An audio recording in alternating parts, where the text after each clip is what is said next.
Cantares de Salomão, o sábio Salomão escreveu esta poesia e nós queremos meditar alguma coisa. Capítulo 6, versículo 10 diz: quem é esta que aparece como a alva do dia, formosa como a lua, pura como o sol, formidável como um exército com bandeiras? Amém. Pai querido, nós te louvamos.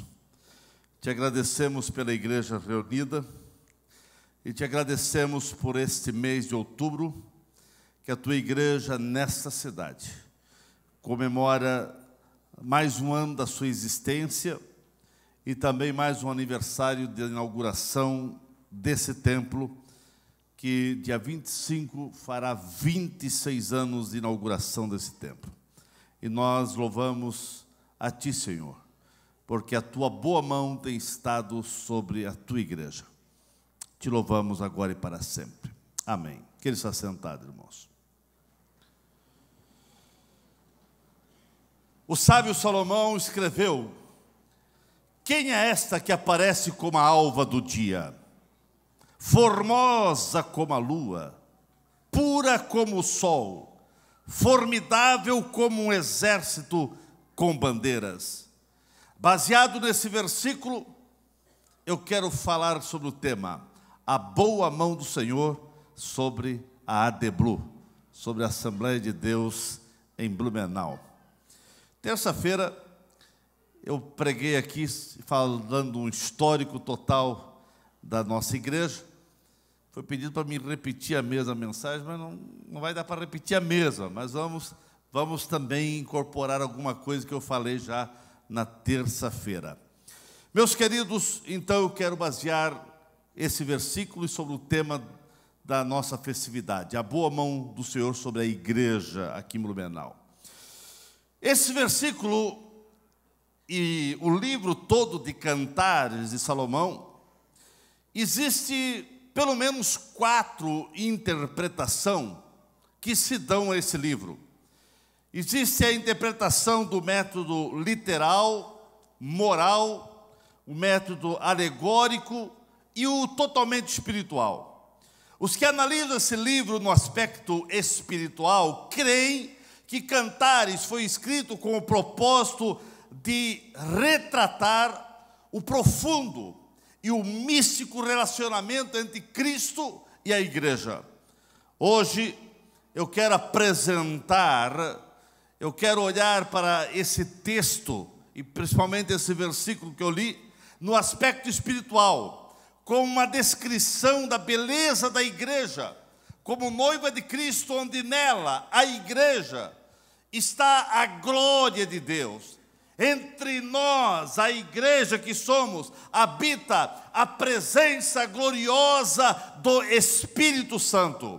Embora olhemos para a igreja, principalmente no aspecto físico, nós vamos perceber imperfeições, vamos perceber máculas, fraquezas, timidez e até outros aspectos negativos. Pois sabemos que a igreja, no aspecto terreno, não é perfeita. Não existe possibilidade da igreja ser perfeita, pois a mesma é constituída de pessoas imperfeitas, que dia a dia estão no processo de aperfeiçoamento, de amadurecimento, até chegar o dia da perfeição. Mas esse texto revela o aspecto espiritual, revela a graça, revela o poder. Esse texto revela que a igreja fiel nós vemos aqui nesse texto revelando a essência do que realmente a igreja é. No aspecto espiritual, nós vemos que a igreja é exatamente o que o salmista diz. Quem é esta? Quem é esta? como a alva, como a lua, como o sol ou como exército de bandeira. Eu vejo que esta igreja, que Salomão vai fazendo uma poesia, e no lado espiritual nós queremos interpretar que esta é a igreja do Senhor.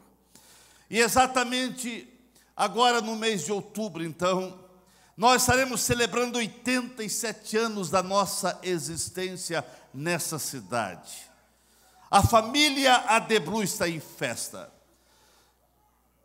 Salomão diz: quem é esta que aparece como a alva do dia? A igreja é como a alva do dia. Como alva, a igreja irrompe no meio das trevas. Como alva, a igreja foi chamada das trevas para a luz. Onde a igreja está, as trevas não podem prevalecer. A igreja é como a luz da aurora que vai brilhando mais e mais até ser dia perfeito. A igreja é como essa luz que invade as trevas à noite e faz dissipar toda a escuridão. Como a alva, a igreja aparece iluminando todas as coisas. As trevas são invadidas e vencidas pela luz. O mundo vivia mergulhado nas trevas tensas da filosofia, da imoralidade, um mundo cego espiritual, mas a luz chegou no meio da escuridão. O profeta Isaías havia profetizado acerca de Jesus, dizendo: o povo que jazia em trevas viu grande luz, e os que viviam na região e sombra da morte, resplandeceu a luz. Essa luz também chegou em nossa querida pátria brasileira. E exatamente no dia 18 de junho de 1911, nasceu a Assembleia de Deus na cidade de Belém, Pará. A promessa bíblica, conforme anunciada pelo profeta Joel, seria a plenitude do Espírito Santo sobre toda a carne. Em cumprimento dessa palavra, na festa do Pentecoste, o Espírito Santo desceu sobre as 120 pessoas que estavam naquele cenáculo. E agora, revestido com o poder dos céus, com o poder de Deus, todos estavam aptos para cumprir o ídolo de Jesus, e os mesmos seriam agora proclamadores de uma mensagem de vida, e eles saíram por todas as vilas, por todas as cidades, por todos os países, e esta chama, e este evangelho, que Jesus salva, que Jesus cura, que Jesus batiza, e que Ele vai voltar, chegou até nós. No decorrer dos séculos, Deus sempre levantou pessoas cheias do seu poder, com experiências profundas com o Pentecoste, para dar continuidade dessa experiência pentecostais a outras gerações. Nos séculos passados, não tão distante, mas nós vemos grandes avivamentos que aconteceram através de homens que Deus levantou, como John Wesley, em 1703 a 1791, Charles Finney, 1792 a 1899, Moody, um grande evangelista. Houve um grande avivamento no ano 1837 a 1899, e muitos outros. Na virada do século XX para o século XX, ondas de avivamento começaram a acontecer em várias partes do mundo, mas principalmente em diversas partes dos Estados Unidos, onde Charles Spurgeon, começou a pregar sobre os dons do Espírito Santo. E no dia 1º de janeiro de 1901, Agnes Osama, uma jovem de 18 anos, aluna da escola bíblica fundada por Charles, recebeu o batismo com o Espírito Santo. Através do ministério de William Seymour, um dos alunos de Charles, foi que o movimento pentecostal moderno ganhou força. Em 1906, Seymour alugou um prédio lá em Los Angeles, na Califórnia. Aquele prédio mal conservado na rua Azusa, número 312. Ali começou a missão da fé apostólica e ali começou as raízes da Assembleia de Deus no mundo. Desse avivamento ocorrido em Los Angeles, foi irradiado por todas as partes do mundo o mover pentecostal que chegou até nós. Aonde a igreja foi chegando, começaram a acontecer transformações radicais na vida de todos aqueles que encontravam Cristo que a igreja proclamava.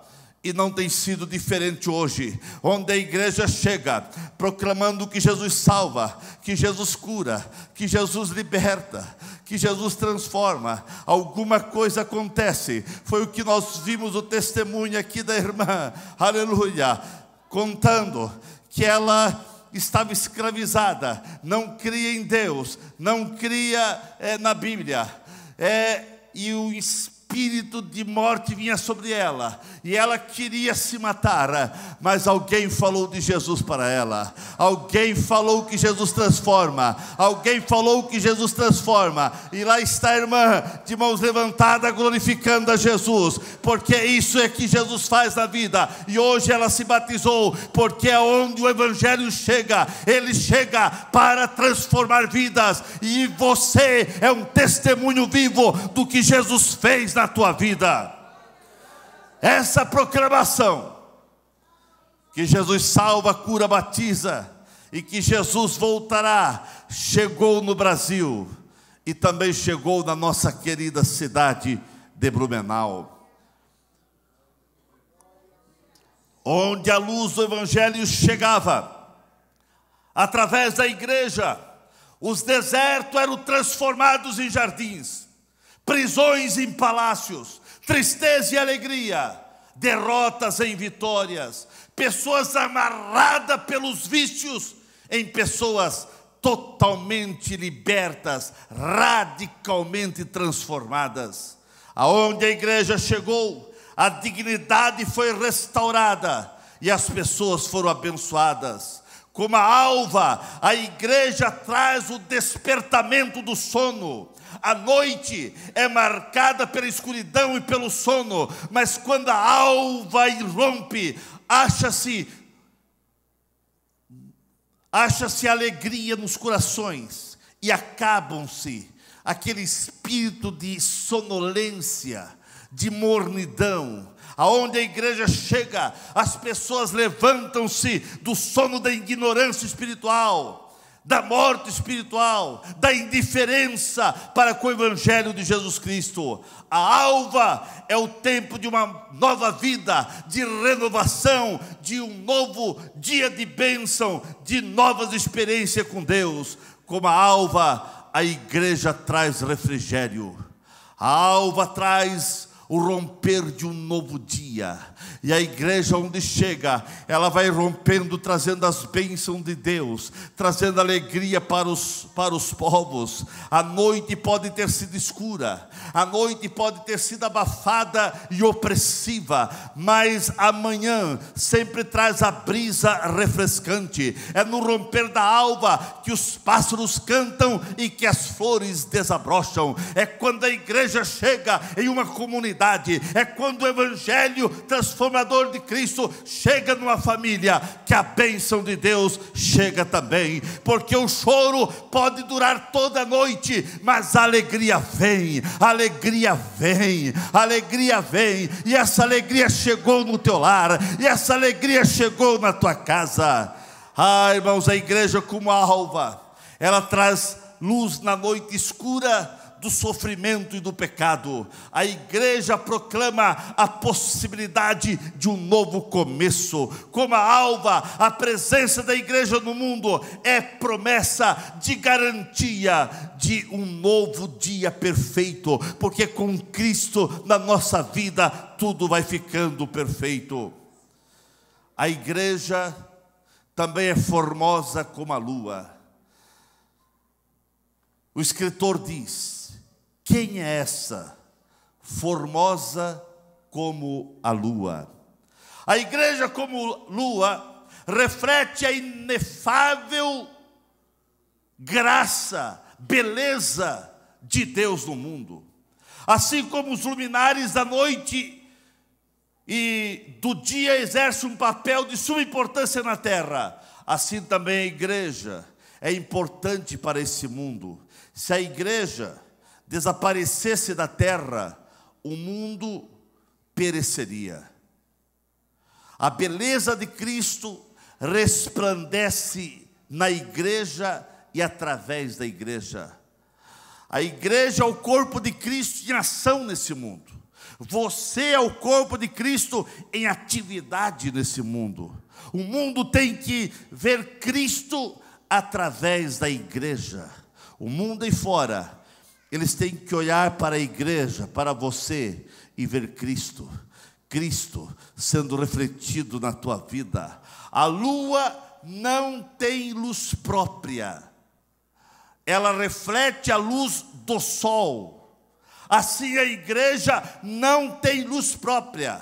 Nós refletimos a luz do sol da justiça.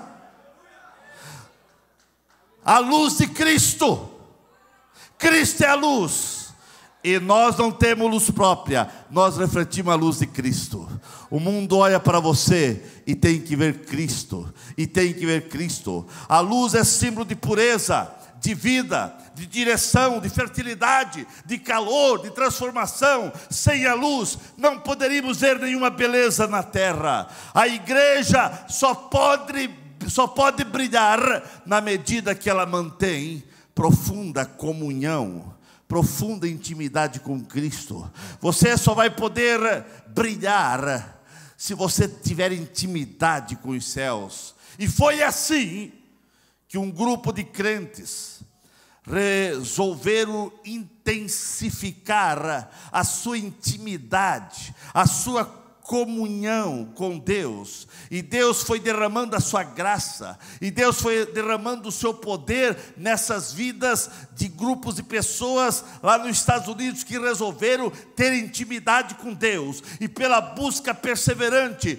por um despertamento, por um avivamento, Deus abriu, escancarou as janelas, as portas dos céus e derramou diversos avivamentos nos Estados Unidos. Começaram a acontecer avivamentos em diversas partes. E num desses avivamentos que estava acontecendo nos Estados Unidos, levantaram-se 2 jovens suecos. E esses 2 jovens suecos foram profundamente tocados por Deus para participar de um avivamento que estava acontecendo na cidade de Chicago. E haveria ali uma conferência pentecostal. E aqueles 2 jovens suecos, sem se conhecerem até então, eles foram para esta conferência. Deus, que sempre trabalha nos detalhes, viu? É nos detalhes que Deus trabalha. Nessa conferência pentecostal lá em Chicago, Ele incendiou a vida desses 2 jovens suecos, que até então não se conheciam, mas se encontraram nessa conferência pentecostal. E ali eles foram poderosamente tocados por Deus. O encontro dos missionários, que foram os fundadores da Assembleia de Deus no Brasil, foi de grande providência, foi a maneira providencial de Deus agir, pois os mesmos se conheceram ali e selaram uma amizade, mas eles foram invadidos por uma chamada missionária, e eles começaram a compartilhar o que estavam sentindo da parte de Deus. Daniel Berg, aos seus 18 anos, tinha viajado para os Estados Unidos, e isso em 1902, à procura de trabalho.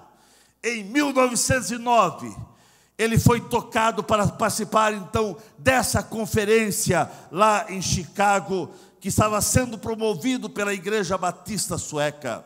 Gunnar Wingre, também sueco, veio para os Estados Unidos para trabalho, mas principalmente para fazer o curso de teologia no Seminário Batista, a qual depois de concluir o curso ele foi ordenada pastor, ainda solteiro, pela Igreja Batista. E nessa conferência lá em Chicago, na Igreja Batista, Gunnar Wingre foi batizado com o Espírito Santo.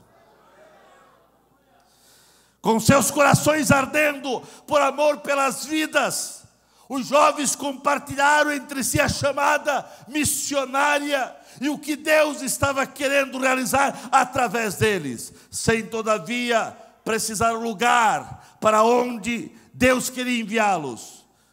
Gunnar Wingre pensava que a chamada dele era para a Índia, mas Deus, que dirige todas as coisas, estava de olho numa nação chamada Brasil.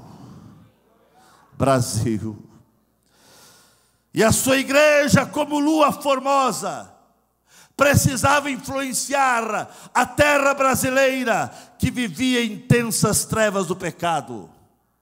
No ano de 1910, na casa do irmão Olof, no estado de Indiana, lá nos Estados Unidos, Deus falou profundamente, maravilhosamente com os jovens acerca do Brasil. Gunnar afirma que durante várias orações naqueles dias, o poder de Deus vinha tão forte sobre suas vidas, que muitas vezes eles não conseguiam permanecer em pé e nem sentados. Eles eram levados ao chão pelo impacto da presença do Espírito Santo, que era muito real na vida deles.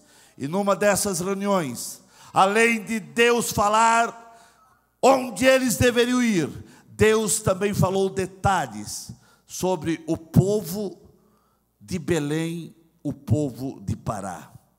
Como nunca haviam ouvido falar em Pará, os mesmos não sabiam onde ficava esse lugar. Foram até uma biblioteca da cidade, e lá ficaram sabendo que Pará era um estado da nação brasileira, e que ficava na região norte, e que a capital era Belém. O modo como Deus conduziu a vinda desses dois jovens ao Brasil é um dos capítulos mais emocionantes da história da Assembleia de Deus nesse país. A igreja, como lua, ela vai influenciando. A igreja, como lua, passa por diversas fases. Parece que a igreja também, ela tem esse sentido de passar por fases, mas ela nunca deixa de seguir o seu curso, de cumprir a missão para a qual foi chamada, de ir por todo o mundo e proclamar o poder do Evangelho transformador de Jesus Cristo a todos os povos. A igreja pode passar por dificuldades, a igreja pode passar por crises, a igreja pode passar por lutas, mas a igreja, mesmo passando por todas essas tempestades, ela sempre será vitoriosa, porque a igreja é a noiva de Cristo, porque a igreja não é invenção de homem, igreja foi invenção dos céus, foi invenção de Deus, e você é esta igreja, você é um vencedor. A lua tem um papel imenso de influenciar na terra, ela é considerada o pêndulo da Terra. A influência da Lua não é somente sobre o nosso planeta, mas também até mesmo sobre o corpo humano, nos oceanos, nas marés, na pesca, na agricultura e em outros. As fases da Lua também são comparadas com a atuação da igreja no mundo. A Lua tem influência sobre o mundo, e eu quero dizer que a igreja foi chamada para influenciar esse mundo. Você foi chamado para influenciar.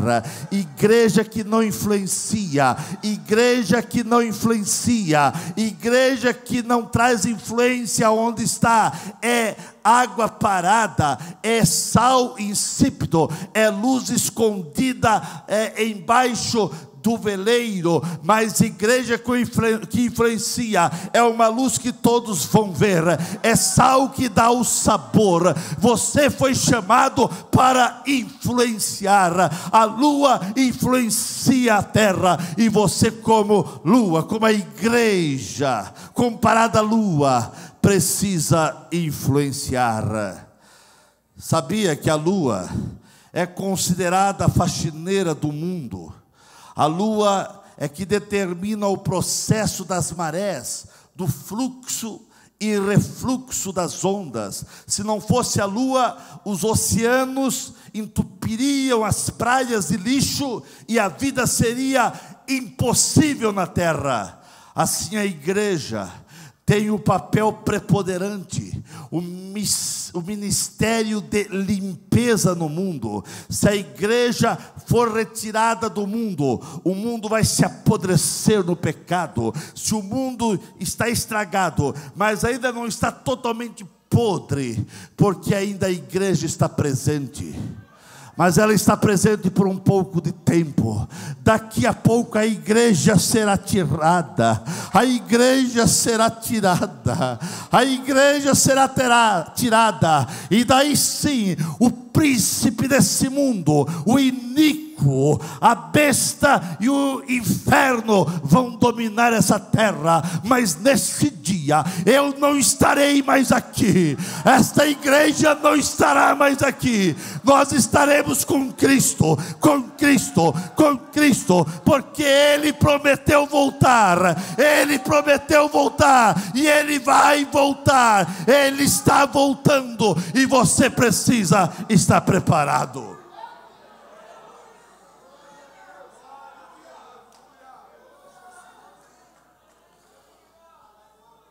Salomão diz: quem é esta?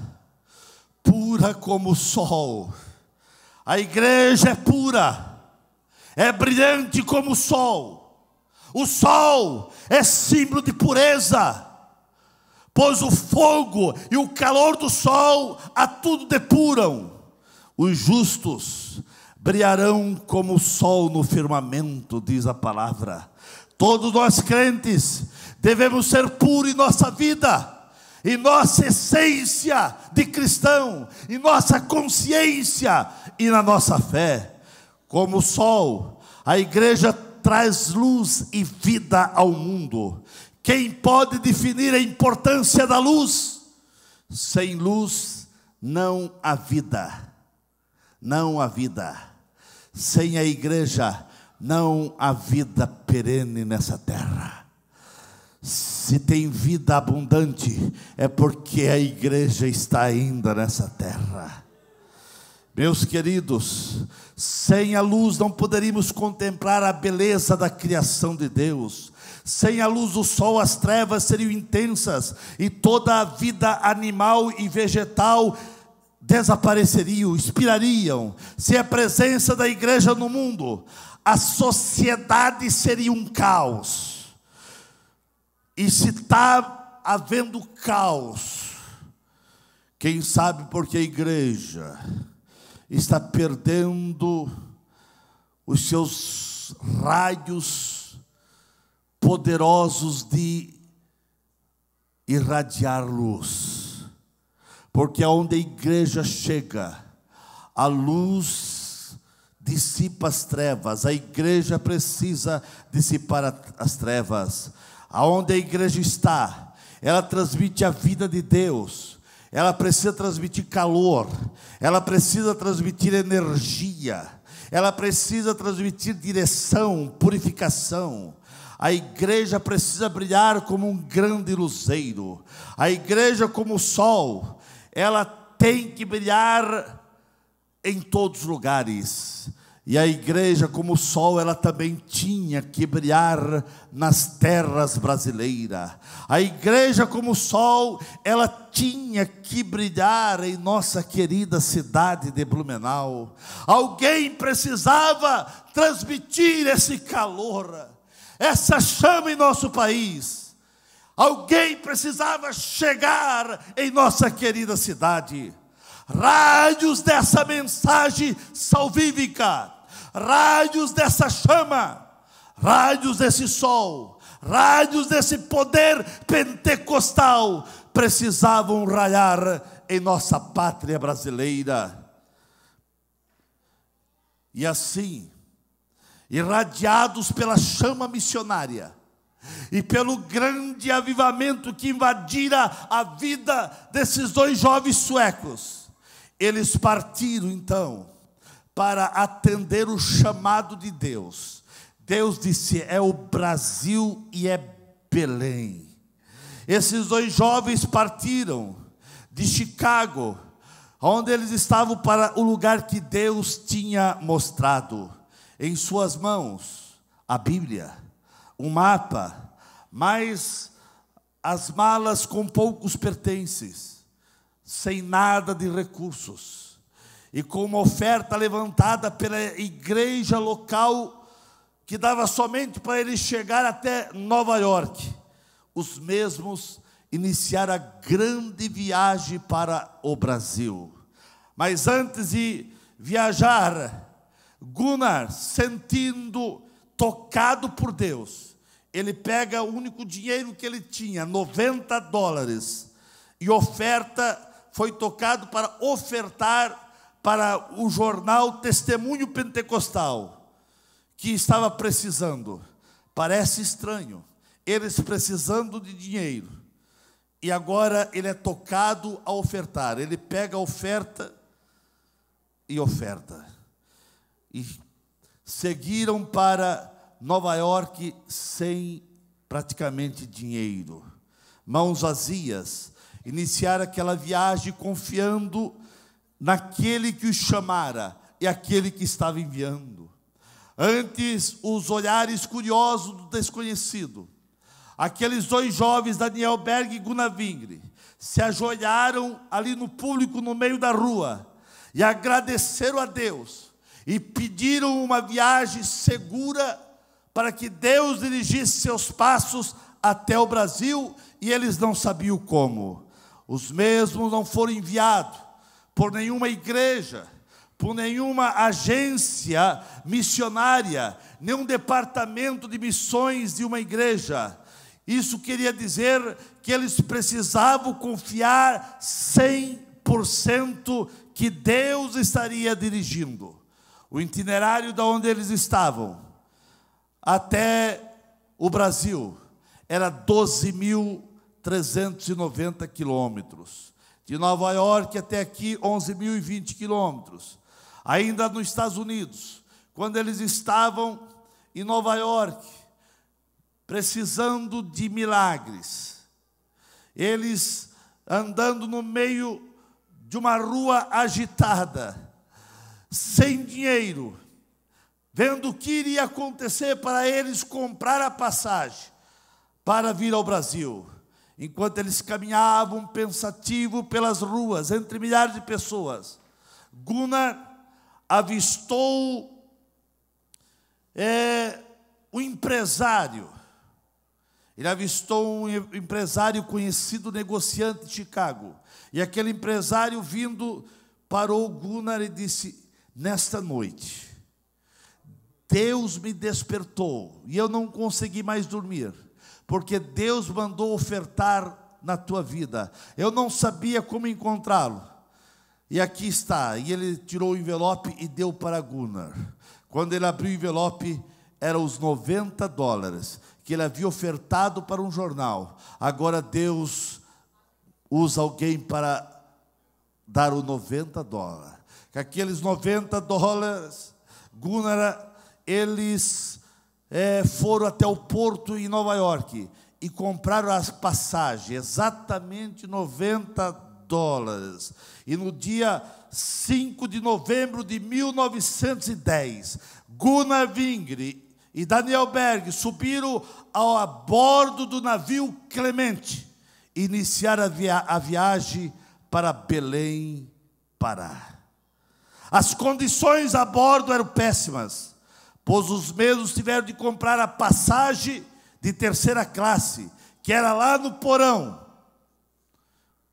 A comida, péssima qualidade, mas o coração fervia por aquela mensagem de Deus, pela missão, pela obra missionária. Eles estavam inflamados pelo amor e paixão por um povo que eles não conheciam, mas que Deus já tinha revelado e mostrado a eles. O navio Clemente chegou em Belém na tarde de 19 de novembro de 1910, o dia da bandeira, num sábado. O porto, naquela época, moderno, inaugurado no ano anterior, estava repleto de embarcações de diversas partes do mundo, pois Belém, nessa época, 1910, vivia o auge do ciclo da borracha. Não houve lugar para o navio atracar no porto. Isso quer dizer que os passageiros foram remanejados para pequenos botes e conduzidos até o cais. Belém do Pará, cidade que foi fundada em 1616, situada à margem da Baía do Guajará, a 120 quilômetros do Oceano Atlântico. E devido à presença ali junto à floresta amazônica e na proximidade da linha do Equador, esse clima é quente e úmido, bem diferente do que esses dois jovens estavam acostumados na Suécia, país de primeiro mundo e país de clima frio e seco. As primeiras impressões que esses jovens tiveram quando desembarcaram foi boa. Eles viram um povo sorridente, simples, oferecendo para carregar as pequenas malas que eles traziam, mas sem ninguém os esperando. Os mesmos subiram a rua 15 de agosto, que hoje é a Presidente Vargas, famintos, cansados. Eles entraram num restaurante simples, mas como eles não falavam português, eles não sabiam pedir, mas olharam a mesa e viram alguém comendo, e eles apontaram que queriam o mesmo. E assim, eles fizeram a primeira refeição em terra brasileira, que foi uma feijoada, e uma feijoada que o brasileiro sabe fazer. Ao sair do restaurante, eles chegaram à Praça da República, e ali, sob as frondosas mangueiras, que é o que tem, sem dúvida, em Belém, eles sentaram no banco da praça, e ali no banco da praça, eles fizeram a primeira oração, dizendo: Deus, dirija os nossos passos nessa terra brasileira. Quando eles acabaram de orar, um casal estava vindo. Esse casal tinha viajado com eles no navio e conhecia. Logo após essa oração, então, o casal apareceu falando com eles, conduziram eles para pernoitar num modesto hotel na rua João Alfredo. Os missionários dormiram aquela noite nesse hotel, e refeitos da viagem do navio, eles dormiram muito bem. E quando eles estavam tomando um café na mesa vizinha, eles viram um jornal metodista. E esse jornal era editado, feito pelo pastor Justo Nelson, um americano radicado no Brasil. E o pastor Gunnar conhecia esse pastor. E então eles foram até o endereço daquele jornal. aonde estava esse pastor, que era conhecido de Gunnar. E ali eles foram recebidos calorosamente na casa desse pastor. Mas como Daniel Berg e Gunnar Vingre, nessa época eles pertenciam à Igreja Batista, os mesmos foram conduzidos para a primeira Igreja Batista do Pará, localizada na rua João Balbi 406. Os missionários foram recebidos pelo irmão Raimundo Nobre, que estava dirigindo a igreja temporariamente, e o mesmo falava fluentemente o inglês. Então os missionários estavam em casa. Os dois jovens passaram a morar no porão da Igreja Batista, onde eles pagariam $1 por dia, incluso a refeição, para morar ali. E durante os cultos, Daniel Berg, que tocava, Gunnar cantava, eles começaram a ajudar ali a realização dos cultos na Igreja Batista. E Deus começou a manifestar o seu poder naqueles cultos. O sol começou a brilhar nas terras brasileiras. O nosso Brasil, através desses dois jovens missionários, começaram a aquecer o coração do povo por uma mensagem pentecostal, uma mensagem transformadora do Evangelho. Os raios poderosos desse sol iluminou um grupo de irmãos.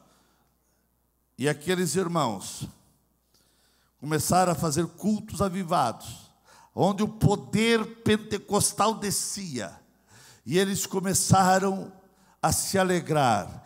Isso começou a incomodar o pastor da Igreja Batista, e então eles foram expulsos. Dia 13 de junho de 1911, eles foram solicitados, está registrado na ata número 222 da Igreja Batista, que eles foram solicitados para se retirarem da igreja, porque eles estavam pregando algo que a Igreja Batista não concordava nessa época: o falar em línguas, o poder pentecostal. Mas essa chama não conseguia ficar fechada no coração desses missionários. Eles começaram a pregar que Jesus cura, mas que Ele batiza com o Espírito Santo. Jesus batiza com o Espírito Santo. Jesus batiza, e é para os nossos dias ainda. Você já é batizado com o Espírito Santo? Você fala em línguas, irmãos, sendo obrigado a desocupar as dependências da igreja. Os missionários ficaram sem lugar para se reunir. Na mesma hora, Henrique Albuquerque ofereceu a sala de sua casa, na rua Siqueira Mendes 67, para realizar os cultos. E pela vontade de Deus, foi na rua Siqueira Mendes 67 que nasceu a Assembleia de Deus no Brasil. Assembleia de Deus no Brasil começou na sala de uns irmãos. 17 irmãos foram expulsos da igreja tradicional, e agora reunidos naquela sala. As pequenas coisas você não pode ignorar, porque das pequenas coisas Deus faz coisas estrondosas. Não despreze as pequenas coisas, porque das pequenas coisas Deus faz algo extraordinário. Porque a igreja é um exército equipado para o combate. A igreja não entra no combate confiando na sua força, mas é revestida do poder de Deus. E Celina Albuquerque foi a primeira irmã batizada com o Espírito Santo na Assembleia de Deus.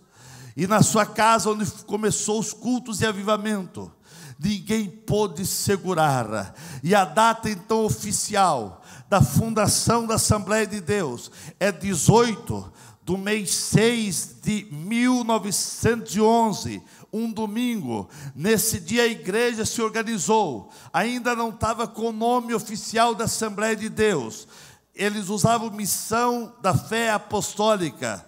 O primeiro templo, lá em Belém, foi construído em 8 de novembro de 1914, e o templo atual, lá em Belém, foi inaugurado em 23 de abril de 1988 pelo pastor Firmino Gouveia. Durante quase 7 anos, a igreja informalmente ainda levava o nome de Missão da Fé Apostólica, mas o primeiro estatuto registrado no cartório de títulos e documentos, no ofício lá em Belém, está em 4 de janeiro de 1918, com o nome Assembleia de Deus. Aí nasceu a Assembleia de Deus. Salomão dizia: a igreja é como um exército com bandeiras. Quem é esta? Formidável como um exército com bandeiras. Esta é a igreja impoluta, a igreja desbravadora, a igreja noiva do Cordeiro. A igreja é um exército sob o comando do Supremo General, que é Cristo. A igreja sobre a terra é essa igreja que vai militando. Cada crente é um soldado do exército de Deus, sobre a ordem de Cristo. Nós vamos avançando, porque o crente foi chamado para lutar contra o diabo, para lutar contra o mundo e a carne. Fomos alistados para declarar guerra ao pecado e toda sorte de vício e de imoralidade. Ser crente não é você ficar apenas aqui na igreja ouvindo a palavra, mas ser crente é você fazer parte desse exército, é não correr como o exército de Saul, que diante dos brados de Golias, eles se retiravam correndo. Mas a igreja é como exército que não corre, vai marchando impolutamente. Muitas vezes os ventos são contrários, muitas vezes as perseguições foram terríveis contra essa igreja. Quantas perseguições, quantos templos foram incendiados, quantas pedradas nos templos aconteceram, quantos crentes morreram nessa nação por causa do Evangelho, quanta perseguição formada até pela própria igreja católica, e padres na frente marchando para impedir o crescimento dos evangélicos. Mas a igreja, ela não recuou, ela foi marchando, e ela chegou até nós, forte. Meus irmãos, a igreja é um exército que avança contra as portas do inferno, arrancando aquelas vidas que estão amarradas pelo pecado e pelos vícios. A igreja não bate em retirada, ela avança sempre. A igreja não abandona a luta, mas ela está na luta. A igreja é esse exército vitorioso. A igreja é um exército conquistador. As suas bandeiras não são enroladas, mas estão tremulando. A bandeira que Jesus salva, a bandeira que Jesus cura, a bandeira que Jesus batiza com o Espírito Santo, a bandeira que Ele voltará a buscar o seu povo. Um crente piedoso é uma poderosa arma nas mãos de Deus. Essa igreja avivada, essa igreja unida, essa igreja que avança, essa igreja que não recua, chegou também no nosso estado, no solo catarinense, começando na cidade de Itajaí, através de André Bernardino. Foi o primeiro fundador da Assembleia de Deus aqui no nosso estado, na cidade de Itajaí. André Bernardino Com seus 17 anos, ele tinha deixado a cidade de Itajaí para estudar no colégio dos irmãos maristas, lá no Rio de Janeiro, com o intuito de ser padre.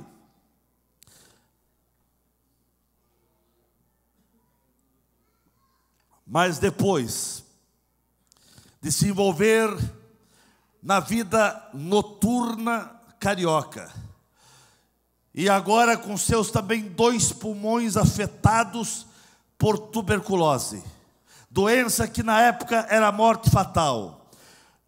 O mesmo nessa situação de doença e na situação de orgia que vivia, ele foi expulso do seminário da Igreja Católica. E ele começou a viver num porão de um navio, de um empresário de Joinville, que estava esse navio ancorado lá no Rio de Janeiro, para a reforma. E como a reforma demorou, aquele navio ali, alguns mendigos, algumas pessoas fizeram daquele navio as suas moradias. E esse moço, André Bernardino, também fez do porão de navio a sua moradia. Um colega, vendo ele enfermo, muito enfermo, e soube que tinha uma igreja ali que curava, ele foi até essa igreja, e lá falou com os pastores, para ir até o navio orar pelo seu colega, que estava muito doente. Passou alguns dias, de repente chega no porão, aqueles pastores que foram chamados, e quem eram? Gunnar Vingre, Daniel Berg e Paulo Leivas Macalão. Chegaram naquele navio, olharam para aquele moço, mais morto do que vivo, falaram do Evangelho, oraram por ele, e radicalmente aquele moço foi curado. Foi curado. André Bernardino foi curado. E aqueles pastores convidaram ele para ir lá para a igreja. Deram um lugar para ele morar lá na igreja. E ele ficou lá na igreja, morando. E agora totalmente curado. E dando provas irrefutáveis da sua conversão. O mesmo passou a ser treinado pelo pastor Gunnar Vingre, que era um grande estudioso da Bíblia.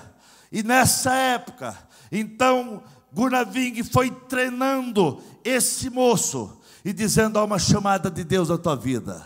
E agora, André Bernardino, mesmo a contragosto dos seus pais, que eram muito católicos na cidade de Itajaí, ele resolve voltar para a sua terra. E quando ele volta para a sua terra, ele não foi recebido na sua casa, foi recebido por sua tia.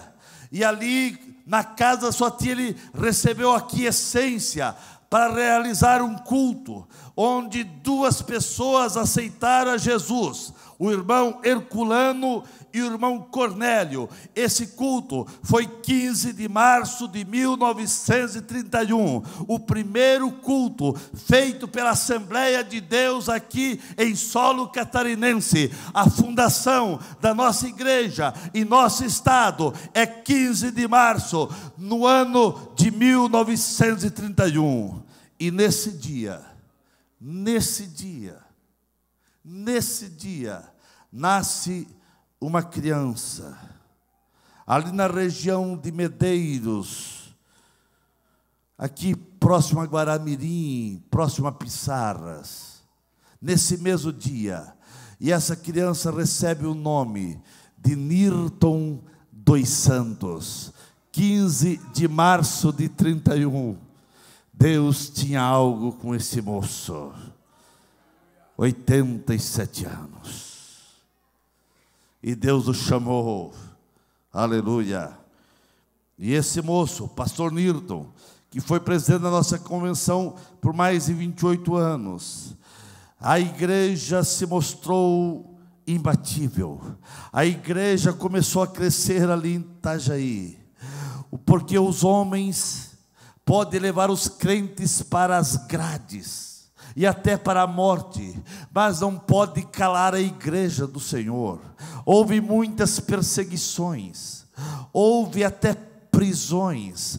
Quantos cultos que, para serem realizados, a polícia tinha que proteger, mas a igreja foi se estendendo. Esse exército que marcha impolutamente, com todo vigor, foi marchando. E no mês de outubro, então nesse mês, nós comemoramos o aniversário também da Assembleia de Deus em Blumenau, porque no final da década de 29, chegou um crente que migrara da Alemanha aqui para Blumenau, o irmão William Defund. Embora ele sabendo muito pouco português, quase não falava nada de português, mas ele começou com o seu alemão evangelizar, com o seu português, algumas palavras, ele começou a evangelizar um e outro. 3 anos depois, meados de 1931, pastor André Bernardino, ali de Itajaí, ele começou a dar assistência a esta igreja que estava iniciando aqui. E pastor André vinha de navio, aqui o navio vapor, de Itajaí para cá. E assim a primeira igreja, a Assembleia de Deus, começou então em meados aí de outubro, 31, oficialmente na rua João Pessoa, numa residência familiar. Ali começou a Assembleia de Deus aqui em Blumenau. Os primeiros obreiros, voluntários, consagrados, um para diácono e outro para presbítero, foram o pastor Antônio Lemos, que foi depois pastor dessa igreja. Nesse culto, no culto ele foi, pastor André Bernardino veio e separou o pastor Antônio diácono e o obreiro Ananias Castelhão para presbítero.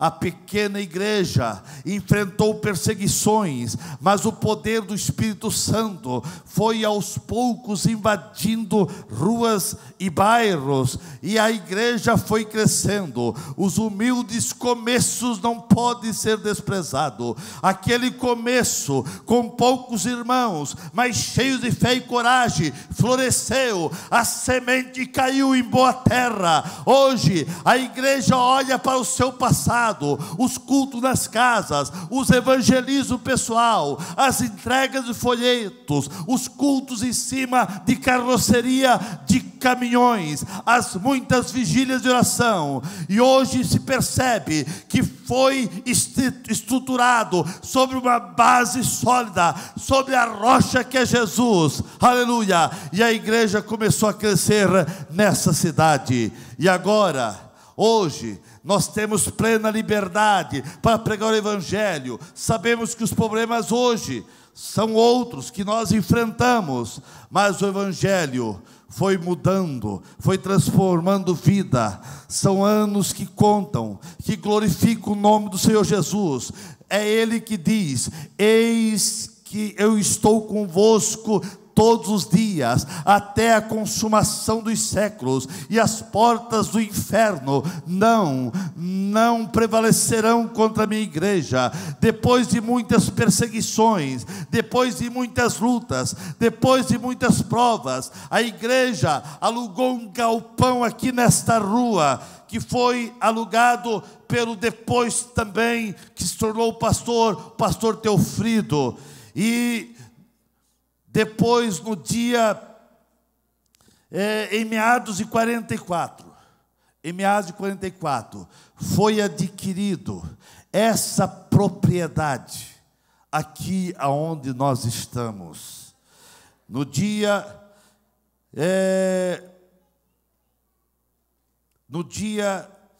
foi adquirida essa propriedade por 16 contos de réis. Foi dada uma entrada, e no dia que foi liquidado, a outra metade do pagamento do terreno, em 10 de setembro de 1944, foi liquidada a última parcela, e nesse dia, 10 de setembro de 44, foi também inaugurada a banda musical Louvores Celeste, que até hoje toca ininterruptamente desde aquela época. No ano de 1445, foi inaugurado o primeiro templo aqui, com capacidade de quase 1000 pessoas, o antigo templo. A igreja cresceu e foi se expandindo em quase todos os bairros. E depois de quase 9 anos de construção desse templo, no dia 25 de outubro de 1992, foi inaugurado esse lindo templo. Esse moderno templo ainda hoje, pelo pastor Nirton dos Santos, e faz 26 anos que nós estamos dentro desse templo, louvando, bendizendo, glorificando, magnificando o nome do Senhor. Aleluia! O mesmo momento daquela época, quem sabe nós estamos a desfrutar hoje. As bênçãos de Deus são as mesmas, mas nós olhamos para trás e percebemos que o preço foi um alto preço pago, mas a igreja é de Jesus, a igreja é de Jesus, e ninguém pôde parar esta igreja. E hoje a igreja está aí com quase seus 15 mil membros. A igreja tem centenas e milhares de congregados. A igreja está dividida em 26 setores, com 107 congregações espalhadas pela nossa cidade e diversos outros pontos de cultos. E nós louvamos ao Senhor. Pastor Nirton teve o privilégio que, quando estava na cidade de Timbó, que era congregação de Blumenau, na época toda essa região, de Brusque a Timbó, toda essa região, tudo pertencia a Blumenau. E quando pastor Nirton era pastor ali em Timbó, congregação daqui, ele teve o privilégio de receber num culto pastor Daniel Berg, e não só receber num culto, mas também recebeu para pernoitar na sua casa. Pastor Daniel Berg pernoitou, ficou uma noite pernoitando lá na cidade de Timbó, na casa do pastor Nirton. E eu não tenho, isso foi 1960, eu tinha dezembro de 1960, eu não tenho lembrança, porque estava apenas com 3 anos de idade. Mas pastor Nirton, ele, na sua história, ele diz que receber pastor Daniel, naquela época, Daniel Berg, o fundador da Assembleia de Deus, foi como receber um anjo em sua casa. E o pastor, durante alguns momentos durante o dia, ele foi lá para o portão, na rua, e todos que passavam, pastor Daniel Berg evangelizava. Era aquele homem calmo, homem grande, que dizia: Deus é bom, Deus é maravilhoso. E assim ele iria e falava de Jesus. E essa igreja é como um exército. Quem é esta? Como um exército com suas bandeiras. Esta também é a igreja de Blumenau. Esta também é a igreja de Blumenau. Que bom que hoje você faz parte dessa história. E para terminar, eu quero dizer: todos nós hoje temos a grande responsabilidade de dar continuidade ao trabalho realizado pelos nossos veteranos. Eles passaram o bastão nas nossas mãos. Esse bastão está em nossas mãos. E o que você vai fazer? Vai deixar o bastão cair? Ou vai passar para outra geração empolgado, avivado, abençoado. Muitos derramaram sangue para que hoje nós pudéssemos desfrutar de todas essas vitórias. Porém, não podemos ficar parados. Temos que dar continuidade a essa história até a volta do nosso Mestre. Se cruzarmos os braços, a nova geração não terá um legado para prosseguir, e o Senhor da Seara vai requerer isso das minhas mãos e das tuas mãos. Hoje é a sua vez de fazer algo pelo crescimento dessa igreja. O que você está fazendo? Somos a geração do centenário, que estamos indo rumo ao centenário, para celebrar daqui a 13 anos, com poder, com entusiasmo, com graça, os 100 anos. Por que celebrar? Por que celebrar? Render graças não é apenas uma escolha do cristão. Acima de tudo, é um mandamento. O livro de Salmos é um manual de ações de graça. A palavra do Senhor nos ensina que a gratidão alegra o coração de Deus, fortalece vínculos fraternais e edifica quem celebra. O livro de Lucas capítulo 15 fala de 3 parábolas que o final delas houve celebração. O desfecho foi agradecimento. E a igreja, a Assembleia de Deus, a grande família Adeblu, ela não pode parar de agradecer. Por isso, todo mês de outubro, nós estamos dando graças por tudo o que Deus fez nesses 87 anos, por todos que passaram pelas fileiras dessa igreja. Milhares e milhares já estão no céu, esperando por você. Você não pode parar. Estamos celebrando e agradecendo a Deus por tudo que Ele fez na sua igreja.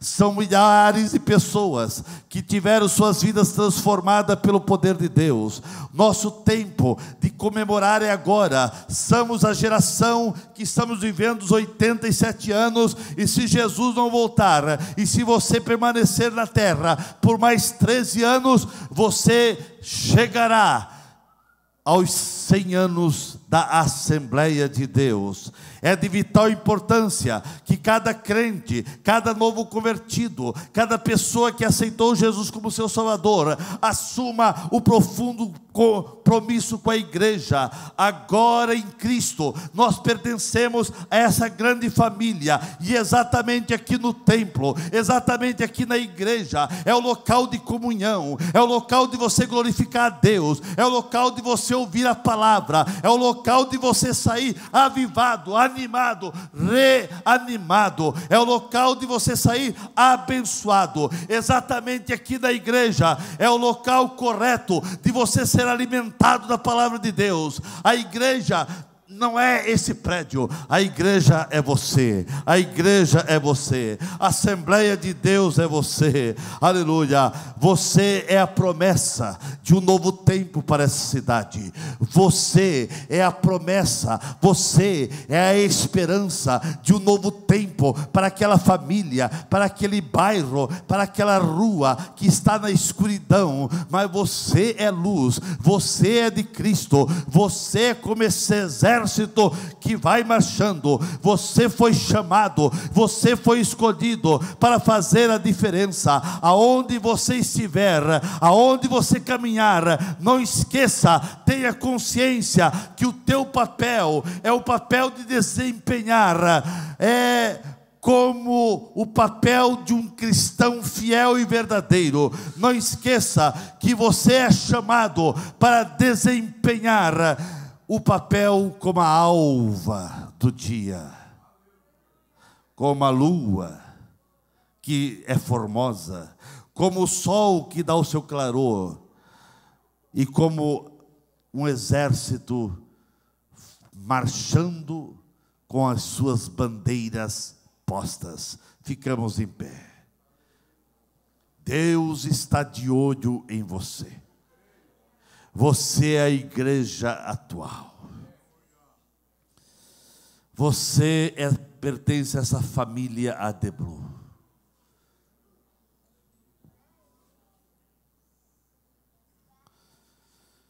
Que a misericórdia de Deus possa vir sobre sua vida, que você possa realmente desempenhar aquilo que Deus quer na tua vida. Salomão dizia: quem é esta que aparece como a alva do dia? Esta é a igreja, formosa como a lua, a igreja, pura como o sol, a igreja, formidável como exército com bandeiras. Você é essa igreja. E eu termino perguntando: como esta igreja chegará daqui a 13 anos, se Jesus não voltar? Como essa igreja vai chegar no centenário? Mais forte, mais avivada, mais unida, entendendo a sua missão, fazendo trabalhos relevantes? Se essa igreja depender de você, se essa igreja depender de você, como será os próximos anos? Se essa igreja depender das tuas contribuições, como será a igreja nos próximos anos? Vamos continuar construindo, vamos continuar fazendo tempo para abrigar o povo, ou o povo vai diminuir, porque não há chama no seu coração, não há nenhuma disposição na tua alma para cumprir o ID de Jesus? Se essa igreja depender de você daqui 13 anos, ela será mais abençoada? Ela será mais forte ou não? Oramos. Baixe sua cabeça. Baixe sua cabeça. Pastor Cleito, ora aqui. Deus, nós te louvamos, Senhor, nós te agradecemos. Muito obrigado por esta palavra que veio aos nossos corações. Palavra esta que veio do teu coração, Senhor, para o nosso coração. Muito obrigado, Senhor, por ter plantado esta igreja neste país, por ter plantado esta igreja nesta cidade. Muito obrigado, Senhor, porque um dia os nossos ouvidos foram alcançados por esta pregação, e hoje nós estamos aqui, Senhor, celebrando a vitória do Calvário. Deus, nós entendemos que a igreja não é um projeto humano, mas é um projeto celestial. A igreja nasceu no teu coração, Senhor. Governos vêm, governos vão, e a igreja permanece de pé, porque ela é tua. Perseguições vêm, perseguições vão, mas a igreja continua com a sua marcha. Nenhum levante do inferno para o progresso desta igreja, nenhum levante do inferno é capaz de bloquear o crescimento dessa igreja. Nós te louvamos porque hoje 117 novos irmãos foram agregados a este corpo. Isto é sinal que a igreja está crescendo. Nós te glorificamos, Senhor, nós te adoramos, Senhor, porque mesmo o inferno se levantando contra a igreja, se levanta apenas para cair, se levanta apenas para ser destronado e destruído, porque nada para a marcha desta igreja.